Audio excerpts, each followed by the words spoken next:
Hari ini Jonam Sensei di markas Ragil kedatangan tamu. Ada tamu agung dari Mas Aan, broker ayam, broker bebek, asal Ngadiluwe. Kedirian lo Mas Aan. Senang sekali dapat kunjungan seluruh tim ke markas Ragil. Monggo dilihat kandang sederhana ini, kandang internalan kita ala-ala. Oh iya tempat minim nih Pak An. Ya ini salah satu contoh tapi nggak mewakili. Ada yang dibuat di depan itu kan dikasih tempat minum, terus nanti dikeluarkan ke luar bisa. Nggak harus kayak gini nih. Ini ya salah satu aja model kubangan seperti ini salah satu. Nah ini bebek yang baru kita turunkan. Nggak semua kan Mas? Dari box. Oh, udah diturunkan semua ternyata. Nah, di saat turun begini, ya kayu-kayu bekas kayu. Kenapa kita milih ini ya? Karena daya serapnya itu lebih bagus daripada sekem biasa. Kalau memang nggak ada kayu seperti ini ya sekem-sekem biasa itu dipakai. Tapi tebel Mas ya, harus wajib tebel. Nah ini kan sekitar berapa senti ini? 3 senti mungkin ya, 4 senti ini. Iya. 1 meter berapa? Tebelnya ini kurang lebih 5 senti yang bagus. 5 senti. 5 senti Masan.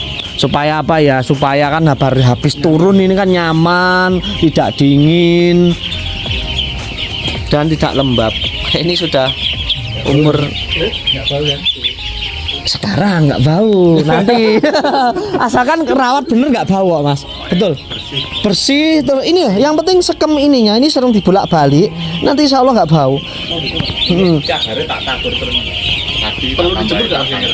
Yang Skemnya ini kalau udah basah itu nggak? loh ini nambah nanti. Ini kan masih kecil bebeknya, semakin besar bebek kan sekemnya juga nambah. Ini kan belum Mas, berarti butuh sekem banyak. Idealnya per meter berapa ekor Mas? 4 maksimal ya Masan ya. Bagusnya 3. Loh kok populasi kok cilik. Yo bebek kan sekem kotorannya basah, cenderung basah, maka dari itu dibuat per meter dihitung. Semakin sedikit bebek itu kan ya semakin sehat juga karena tidak lembab. Sebab itu kotorannya bebek itu basah, cenderung basah, tidak kering. Ya tetapi tergantung pakannya. Ini model kering, ini masih pakan pabrik model kering. Nanti kalau sudah menyentuh pakan bebek yang basah ya ini Full konsentrat ya Mas? Dari ini masih full konsentrat. Dari 100 ekor itu masih kita kasih 1 sak. Jadi ini habis 4 sak, setelah itu campur. Tetap kalau yang kali ini nanti tetap pakan konsentrat. Cuman konsep pakannya ini kita campur dengan kebi, bekato, tepung ketaki coklat sama ketaki putih kita tambahkan. Kalau sudah habis jatahnya, pas di atas? pas di atas ya masih full ini kan, ini belum habis. Jatahnya pokok per 100 itu 1 sak. Setelah itu ya mulai pakan campur. Diperkenalkan ya tetap lewat BR. Nanti kalau nggak lewat BR kaget kayak bebeknya. Kaget terus apa yang stres, apa yang dimakan ya cuman buat dia nyembuhin stresnya, buat aktivitas, jadi tidak fokus ke pembesaran. Kalau boxnya sini Mas, enggak bawa lewat sini aja. Ini masih fresh, tapi ini termasuk rata sih Mas bebeknya. Ini box brooding, kita buat seperti ini. Nah dibuat engsel segini, ini barusan turun ya, kotoran di bawahnya belum keambil tadi soalnya ngeluarin. Tempat minumnya ya kayak gini aja Mas, cukup. Tempat minum gantung, lampunya 1 box ini 3. Kenapa pakai model selat gini, nggak pakai model selat, bukan selat apa, kawat ya. Kalau kawat kan gampang neyeng, gampang rusak, makanya kita pilihnya kan karet dengan ukuran 1 meter. Kenapa kok 1 meter? Supaya ngambilnya enak, nggak terlalu lebar ke sana. Terus panjangnya 2 meter maksimal. Berarti si 200. Ini sebenarnya idealnya 100 100 ya? 100 di box ini. itu kuat sekitar 10 hari kalau 100. Jadi 1 meter kali 2 meter itu 100 ekor. Wis enak ini nanti. Kenapa kok dibuat ini apa setiap 2 meter ini ya, supaya pas. Jadi kita per koloni 1, 2, 3. Kan sistemnya ini kan dipindah-pindah. Buat beratnya kalau langsung panjang sana susah mindahin boxnya. Misalkan ini nanti harus mau dijemur di luar kan, tinggal keluarin aja boxnya. Gitu. Kenapa 1 meter dikali 2 meter. Kalau terlalu kependekan kebanyakan biaya kayunya. Kalau terlalu kecil kan sedikit pun dihitung loh, Pak. Kalau masih kecil ini dinding-dindingnya ya wajib lah ditutup dulu supaya tetap hangat. Setelah turun itu nggak langsung kehantam udara yang dari luar, makanya butuh setidaknya plastik ini atau langsung terpal bisa kalau ada dana. Tapi tetap atasnya ada contohnya atas gini, ini maaf, nggak boleh ditutup rapat. Nah ini itu tidaknya minimal itu atas tetap kebuka supaya tidak lembab. Karena amonia itu naik kan dari tanah ini naik ke atas. Kalau udara berjalan di atas, jadi bisa keluar amonia, tidak terperangkap. Tujuannya itu dikasih dinding keliling, tirai keliling, tapi nggak sampai ke atas. Ini teman-teman. Tambahan ilmunya ya. Mudah-mudahan ini menjadi edukasi bermanfaat. Kemarin soalnya dari Pak Hamidi itu Bojonegoro, kadang saya tutup Mas, tapi kalau lembab lah ya begitu. Tingginya berapa? 30. Ini 30 udah nggak lompat, 25 aja nggak lompat ya. Sampai besar ya? Sampai besar. Ini nggak sampai besar kuat. Kalau selatnya ini kita pakai ini. Kalau untuk tempat ini harganya 65. Tapi ada kakinya ini yang ada kakinya nggak dipasang. Ini tinggal kasih kayu aja ke sini dah kuat. Kita pakai ini tujuannya ya biar lebih kuat daripada yang selat hijau itu.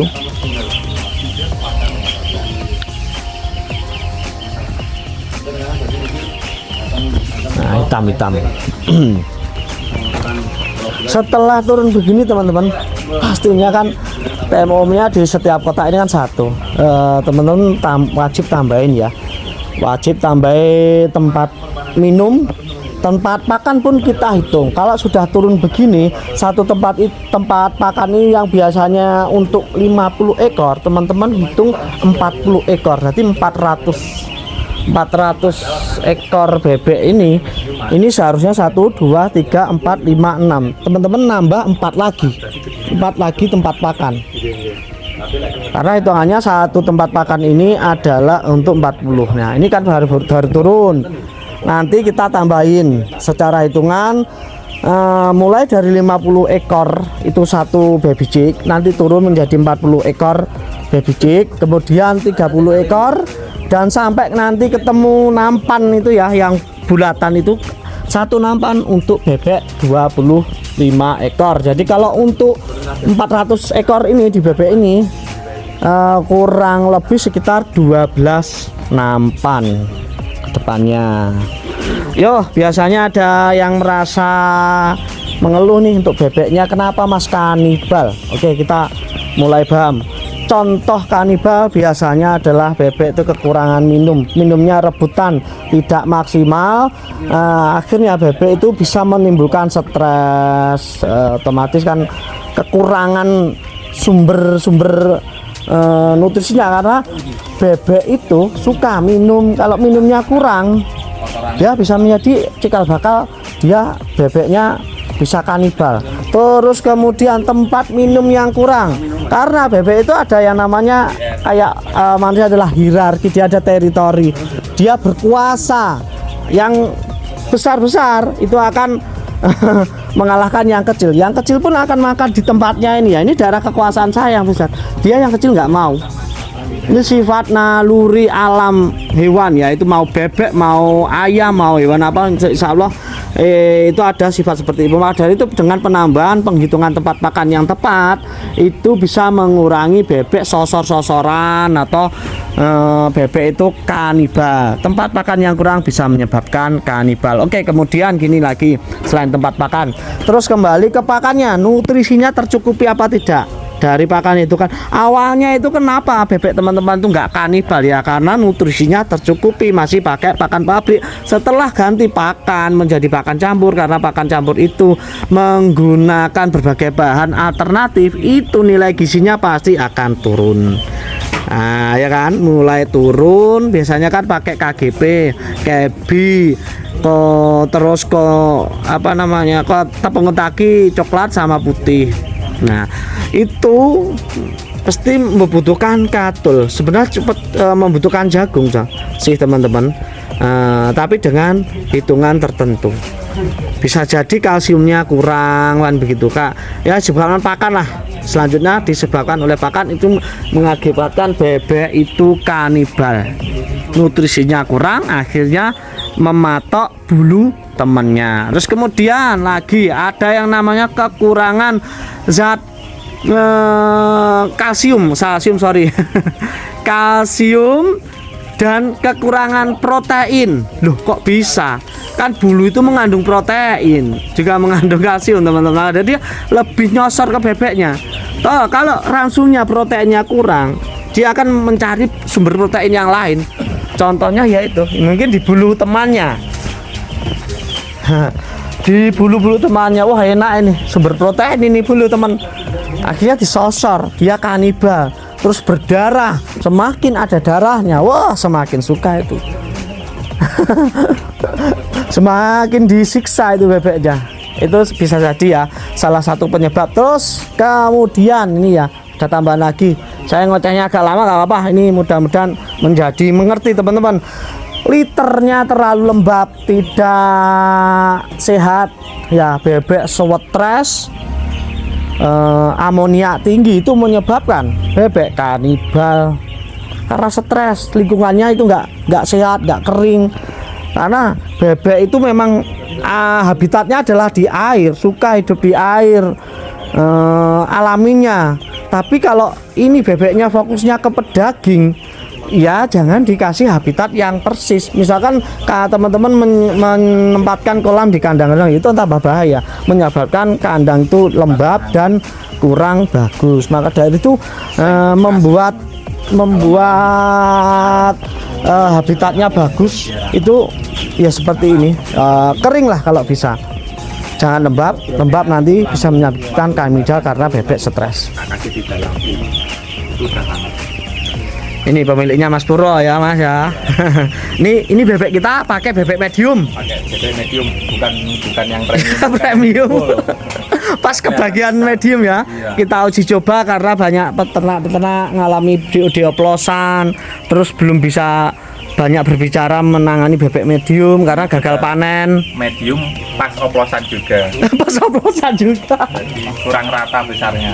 Makanya kemarin umur 8 hari yang sudah besar diseleksi kita turunkan dulu. Yang agak kecil ditinggal. Mulai nutut itu Mas ya, nutut Ya. sing masih. Terus yang umur 9 kelihatan lebih besar nututi, turunkan. Turun lagi. Kok wis hampir rata tak turunkan semua. Hampir rata. Hampir rata. Ya masih ada kelihatan sih.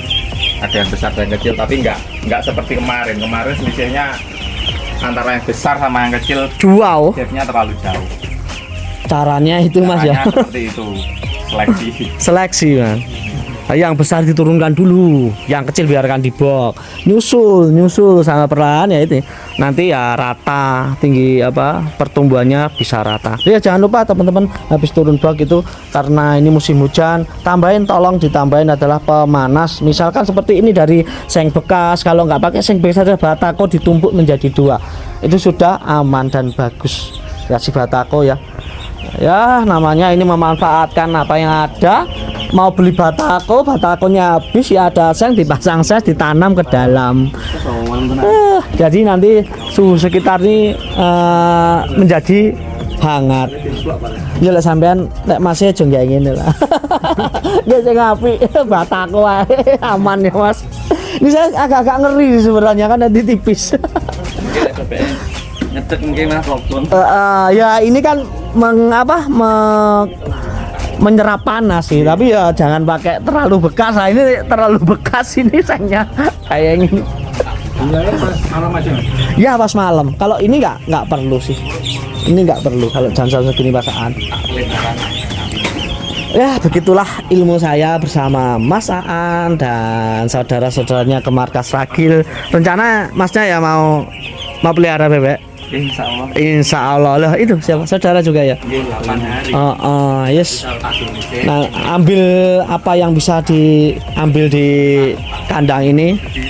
Nanti kalau kurang ilmunya, sama tak masukkan grup belajar di grup PHN Packing peternak bebek pedaging. Sampean belajar di situ tak biar tambah kenal semuanya. Ya nah, Mas Aan ini saya lupa tadi sebelum kita tutup karena Mas Aan itu apa ya Pak ya? Broker ya. Broker ayam, broker bebek. Untuk teman-teman yang mungkin punya panenan banyak bisa ditawarin ke kita ke grup kita Pak Aan ya. Nanti insya Allah siap ambil di wilayah mana aja. Jatim Jateng siap. Jatim Jateng, tapi Jatengnya ya jangan terlalu ke barat ya. Yang bisa terjangkau. Populasi minimal Populasi pokoknya tonasenya aja. tonase Yang 2 ton setengah lah, 2 ton setengah. minimal, Iya, maksimal 3 ton. 3 ton 3 ton per satu ambilan ya. per satu ambilan. Terus kalau bebeknya kan rata-rata nggak terlalu banyak. Yang penting satu lokasi ya, satu desa lah mungkin ya. Jadi sopirnya nggak pindah tempat. Misalkan ngambilnya berapa? 2.000 ya. Bebeknya besar-besar 2 kilo.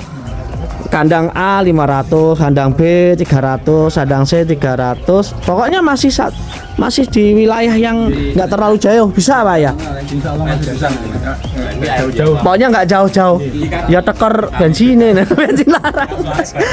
Pokoknya intinya begitu. Dari infonya dari Mas Aan, alhamdulillah dapat teman-teman yang support kita yang mau ngambil di panenan grup kita di PHN Packing peternak bebek pedaging. Semoga langkah-langkah yang kita berikan di grup semakin lebih bagus lagi, semakin banyak kenal, relasinya banyak, grup kita semakin bagus visi misinya ke depan gitu. Biar dilanjut itu. Saya Khairul Anam dari kandang internal tim Ragil undur diri. Mudah-mudahan ilmunya bermanfaat. Salam ternak Nusantara, salam ternak sukses, salam peternak.